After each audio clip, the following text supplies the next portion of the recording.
اعوذ باللہ من الشیطان الرجیم بسم اللہ الرحمن الرحیم۔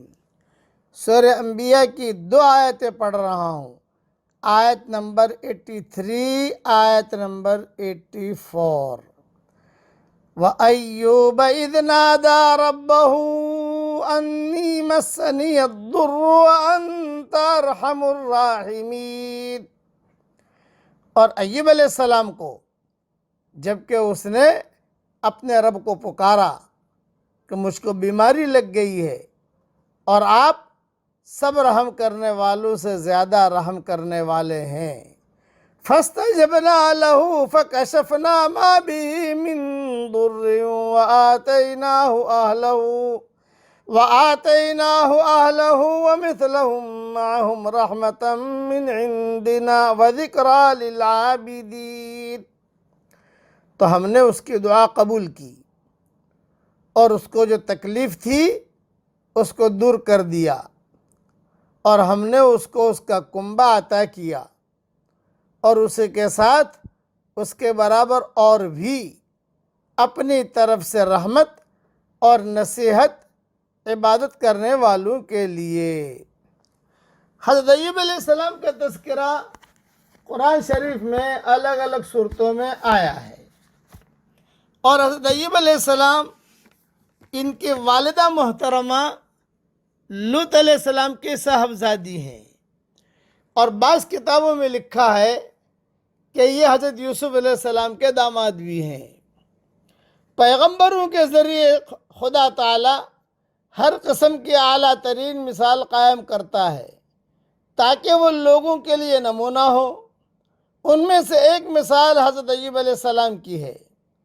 حضرت ایوب علیہ السلام غالباً 9ویں صدی قبل مسیح کے اسرائیلی پیغمبر تھے۔ بائبل کے بیان کے مطابق ابتداءً وہ بہت دولت مند تھے۔ کھیتی، مویشی، مکانات، آل اولاد، ہر چیز کی اتنی کثرت تھی کہ کہا جانے لگا کہ اہل مشرق میں کوئی اتنا بڑا آدمی نہیں۔ اس کے باوجود حضرت ایوب علیہ السلام بے حد شکر گزار اور وفادار بندے تھے۔ ان کی زندگی اس بات کا نمونہ بن گئی کہ عزت اور دولت پانے کے باوجود کس طرح ایک آدمی متواضع بندہ بنا رہتا ہے، مگر شیطان نے اس واقعے کو لوگوں کے ذہنوں میں الٹ دیا، اور اس نے لوگوں کو سکھایا کہ ایوب کی غیر معمولی عزت اس لیے ہے کہ ان کو غیر معمولی نعمتیں حاصل ہیں۔ اگر یہ نعمتیں ان کے پاس نہ رہیں تو ان کی ساری شکر گزاری ختم ہو جائے گی۔ لمبی روایت اسرائیلی روایت ہے، یہ ریاض تفسیر میں دیکھ لینا، تقریباً 2 صفحے کی ہے وہ، کہ شیطان نے کس طریقے سے انہیں بہکایا۔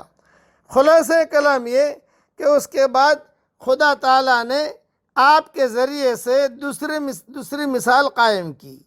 حضرت ایوب علیہ السلام کے مویشی مر گئے، کھیتیاں برباد ہو گئیں، اولاد ختم ہو گئی، حتیٰ کہ جسم بھی بیماری کی نظر ہو گیا، دوستوں اور رشتہ داروں نے ساتھ چھوڑ دیا، صرف ایک بیوی آپ کے ساتھ باقی رہ گئی، مگر حضرت ایوب علیہ السلام خدا کے فیصلے پر راضی رہے۔ انہوں نے کامل صبر کا مظاہرہ کیا۔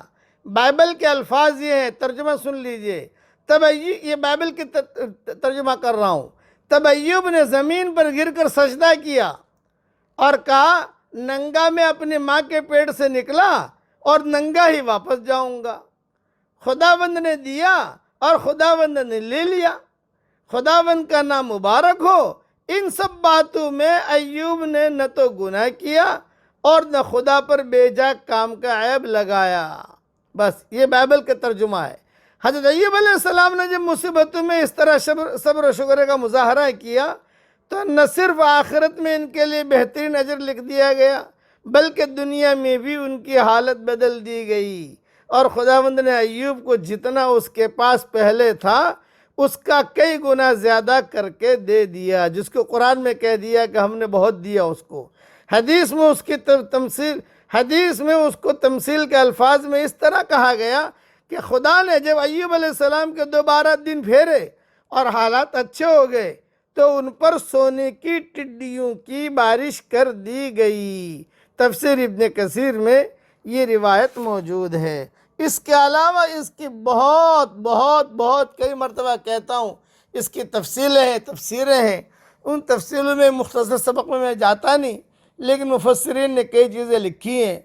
علامہ ابن قیم رحمۃ اللہ علیہ کہا کرتے تھے کہ کوئی بہت بیمار ہو تو یہ آیت 7 مرتبہ پڑھ لے، اللہ تعالیٰ اس کی بیماری سے شفا دے گا۔ رب انی مسنی الضر وانت ارحم الراحمین، رب انی مسنی الضر وانت ارحم الراحمین، یہ دعا 7 مرتبہ پڑھ لے۔ ابن قیم کہتے تھے کہ یہ میرا معمول رہا ہے اور میں نے اس کا بہت تجربہ کیا ہے۔ 7 مرتبہ حرمین شریفین کے جو ائمہ ہیں وہ بھی کبھی کبھی جب اس کا درس دیتے ہیں تو ابن قیم کے تذکرے سے یہ بات بھی نقل کرتے ہیں کہ قال ابن قیم، کہ کوئی اگر 7 مرتبہ اسے پڑھ لیا کرے تو یہ ان کے تجارب میں تھا ابن قیم کے۔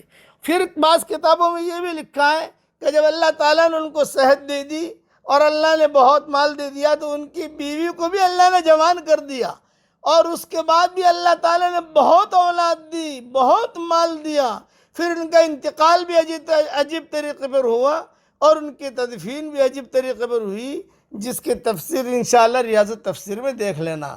اللہ تعالیٰ ہم سب کو وہ کام کرنے کی توفیق عطا فرمائے جس سے اللہ تعالیٰ راضی ہو جائے۔